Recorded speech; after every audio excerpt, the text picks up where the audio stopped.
What's going on, everybody? King of Dragons 5000 here, coming at you with another figure review. Today we'll be having a look at the Mattel WWE SummerSlam Heritage figure, and we'll be taking a look at the Undertaker. We have the Undertaker here in the box. We have a nice picture of the dead man.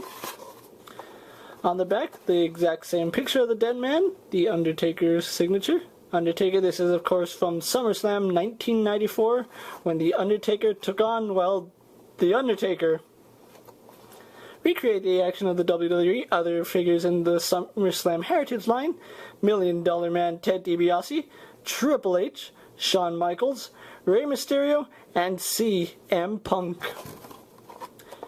Really glad I have this guy, so what I'm going to do now is take a little break, get him opened up, and we'll go on to the rest of his review, so sit tight, folks. So here we have the SummerSlam Heritage Undertaker posed out of his packaging. Now let's get a good 360 of this guy. Really happy I have this guy. I don't have the Elite 23 Undertaker to compare. I missed out on that one, sadly. Long story. But I'm really digging this figure, and he's a really nice stand-in for the Elite 23. Until I actually pick him up, but that's far from the point. But a lot of detail in this Undertaker. I didn't expect as much detail as they put into him. Got a really nice face sculpt of a younger Undertaker. Of a younger, meaner looking Undertaker, I should say. You can see his tattered sleeves. He hasn't started his sleeve tattoos yet. You can see them starting out. His purple gloves. Nice detail in his shirt. Black tights. Purple coverings and his black boots. So really nice detail on Undertaker. There's really not much to say about him. I mean, he is just wearing black and purple. And he is slightly taller than your standard WWE figure. He's about a head size taller. And, you know, that's the way Undertaker is. He's a pretty tall guy. But let's go on to some of his articulation. He has the basic articulation, and if you don't know what that is, it's a ball jointed head. He can look up, down slightly, which is really hindered by his hair on each up and down movement. Hand moves left and right, again hindered by his hair. There is some give to it, but not enough to get a full rotation. He does have some slight head bobble. Once again, the hair gets in the way. Arms on a ball joint go out.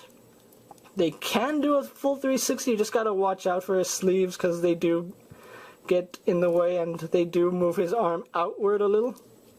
But he has a bicep swivel, hinge in the elbow, spin and bend in the wrist, nothing in the torso, spins at the waist, legs go forward, back, he's single jointed in the knee, boot swivel, and has a hinged ankle, which is a little hindered going back because of his boot covering, but you know, you're not going to be bending his foot back that far, so it doesn't really matter. I'm really digging this figure, so what I'm going to do now is get him posed and move on to my final thoughts, so sit tight, everybody. So here we have the SummerSlam Heritage Undertaker posed for my final thoughts, and overall, he's a really nice figure. I do like him. He's a really nice stand-in for the Elite 23 Undertaker, which I do plan to pick up in the future. Not sure when. But he's a really nice figure. If you can find him, pick him up. I found mine at Kmart for $9.99. Came out to about $10.80 with tax. That's a really fair price to pay for this guy. He's a great figure. He'll look great in any vintage display. If you're an Undertaker fan, you really need to pick this guy up. If you're a completist, whatever, get this figure. You're going to enjoy him. And this is King of Dragons 5000 saying, I'll see you later. Take care, everybody.